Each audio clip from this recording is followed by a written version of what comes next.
perempuan sekalian,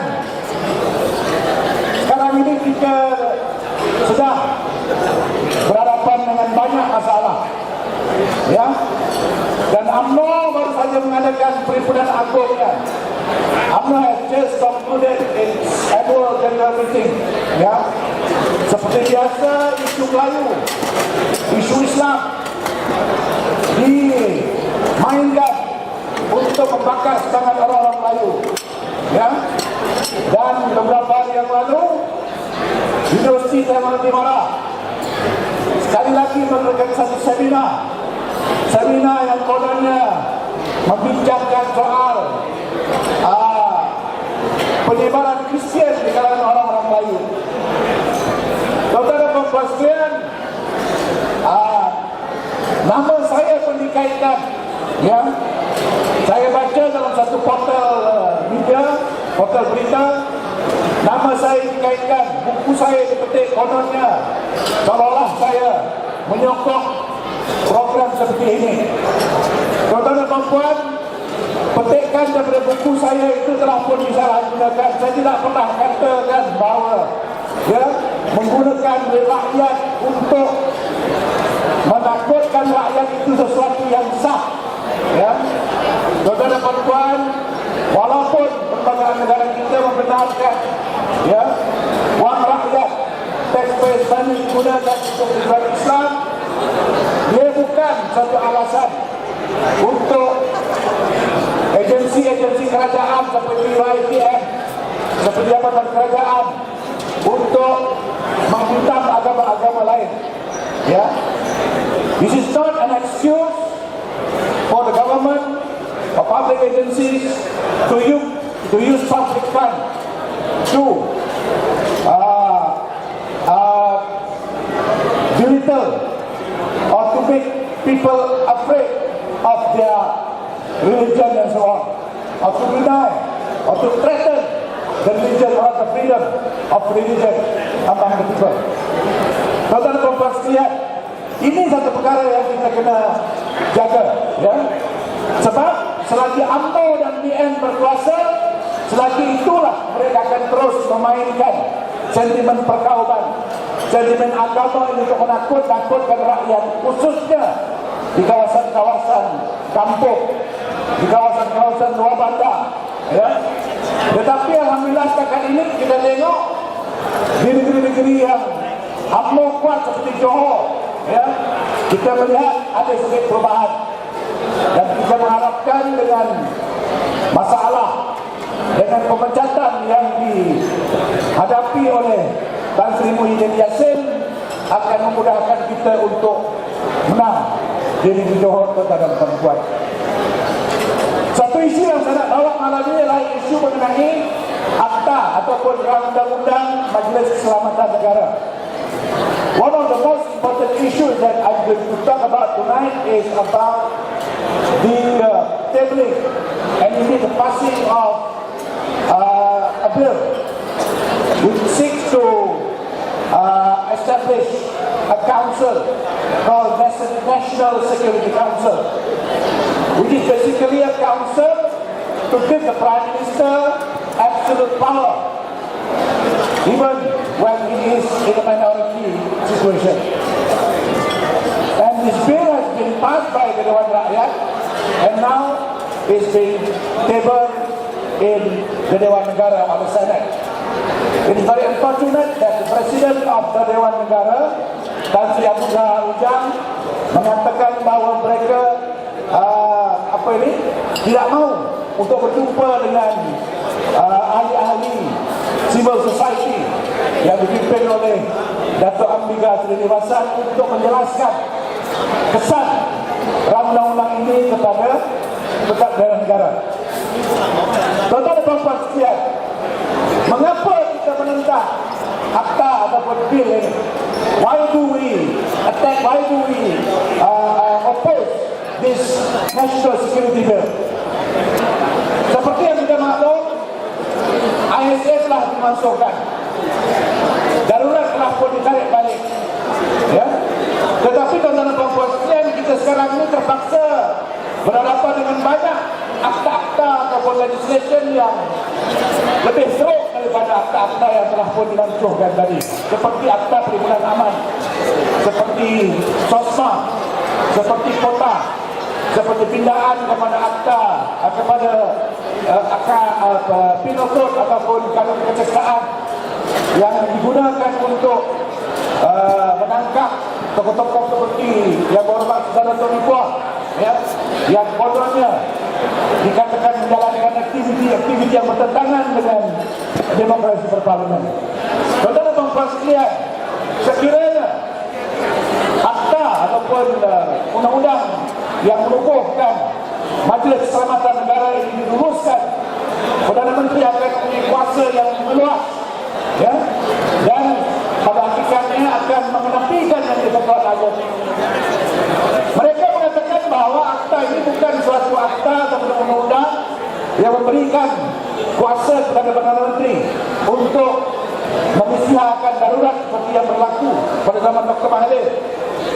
Tetapi tuan-tuan dan puan-puan sekalian, kita harus ingat peruntukan dalam bil ini, ya, mempunyai kesan yang cukup kuat. Dan kalau kita tengok keahlian, ya, Majlis Keselamatan Negara ini terdiri pada Perdana Menteri, di mana Perdana Menteri, Menteri Pertahanan, Menteri Dalam Negeri, Menteri Multimedia, Panglima Angkatan Tentera, Ketua Polis Negara dan Ketua Jasa Negara. Dan mereka inilah yang akan mentadbir negara dalam keadaan-keadaan tertentu yang walaupun dalam keadaan yang aman tetapi boleh dianggap sebagai berbahaya ataupun dalam keadaan huru-hara oleh kerajaan tanpa darurat isytiharkan. Ini yang bahaya, ya. Sekurang-kurangnya pada sebelum ini, ya, Perdana Menteri ataupun kerajaan hanya mempunyai kuasa yang luas setelah yang di-Pertuan Agong mengisytiharkan darurat. Tetapi dalam undang-undang ini, Perdana Menteri, ya, boleh, ya, dengan nasihat majlis yang sebenarnya mereka ataupun dilantik oleh dirinya sendiri, kroni-kroninya, ya, maknanya Perdana Menteri kalau sekiranya dia dalam keadaan terancam, seperti contohnya, ya, terancam oleh tidak percaya, Perdana Menteri boleh melakukan perkara-perkara tertentu seperti mengisytiharkan kawasan keselamatan, ya, di mana hak-hak asas akan digantung, di mana kuasa kawasan keselamatan begitu luas dan tak tertakluk kepada undang-undang biasa. Dan ini tuan-tuan dan puan-puan sekalian boleh mengganggu, ya, boleh menyebabkan usaha-usaha untuk seperti contohnya, ya, mengadakan ataupun mengusulkan undi tidak percaya gagal. Kita tuan-tuan dan puan-puan sekalian, kita percaya bahawa undang-undang ini sengaja dibuat untuk menyelamatkan, ya, keadaan berada seperti yang kita tengok baru-baru ini. Perdana Menteri Datuk Seri Rahmat Najib begitu dalam keadaan yang genting setelah, ya, orang-orang UMNO sendiri mula menentang beliau. Dan sekarang ini pun kita tengok masih banyak lagi suara-suara yang menentang kedudukan ataupun kepimpinan Datuk Seri Rahmat Najib sebagai Perdana Menteri dan pemimpin UMNO. Jadi tuan-tuan dan puan-puan sekalian, sekiranya selepas ini, ya, Dewan Negara, dan kita melihat dengan cara Presiden dan Abu Zahar Ujang menolak untuk bertemu dengan civil society untuk menjelaskan bahaya kepada kelulusan akta ini, kita melihat bahawa Perdana Menteri mempunyai kuasa yang luas dan mempunyai option yang cukup banyak untuk mempertahankan dirinya tanpa melalui proses gairah demokrasi. So ladies and gentlemen, that is the danger that we are facing now. We have this bill that is called the National Security Bill, which basically seeks to empower the Prime Minister with all sort of powers that will enable him to defend himself, to protect himself, and to put basically himself in a living position. A position that is comparable perhaps to the position of the young Nicaraguan today, that has been given the power to declare emergency should the need arise. The problem with this particular bill is that it interferes with the machinery of check and balance in the Constitution. I got the absolute power to declare emergency.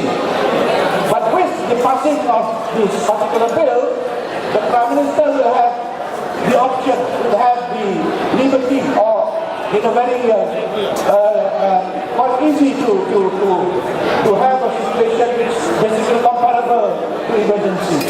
It is true that the bill does not seek to empower the Prime Minister with the power to declare emergency. And yet, we look at the provision,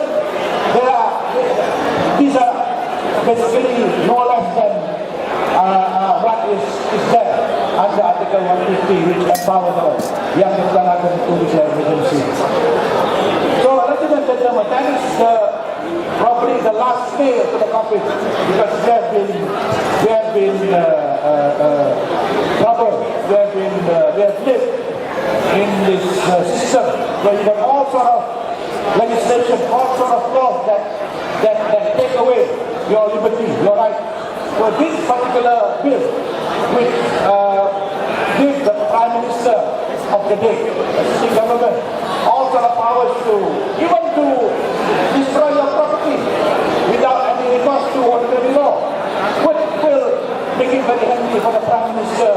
And I think it's a matter of choice for him whether to stay or whether to go.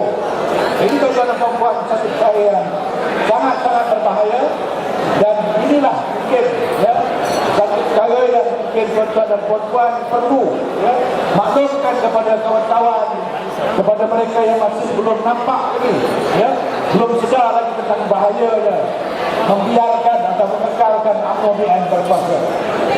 Tuan-tuan dan puan-puan sekalian, perkara ini berlaku kerana UMNO berasa bahawa kedudukannya tidak tercabar. UMNO think that it has got the right to rule forever. And this is, I think, the one thing that we must remember, because we don't put anything, we don't put any effort to stop this effort, I guess, the future generation will curse us for not doing anything to stop this so-called crazy bill. Bila tuan-tuan kita maklum bukan ini saja masalah yang kita hadapi. Kita berhadapan dengan masalah ekonomi, dengan masalah 1MDB yang semakin misteri. Kita tak nampak ada penyelesaian kepada masalah 1MDB. Ekonomi kita semakin meruncing dengan turunnya nilai mata wang, dengan kenaikan harga barang, dengan masalah pengangguran di kalangan mahasiswa, di kalangan pelajar-pelajar yang melepas mendapat pengajian tinggi. Jadi tuan-tuan dan puan-puan sekalian, kita memerlukan perubahan di Putrajaya untuk meletakkan negara ini kembali kepada rel yang asal.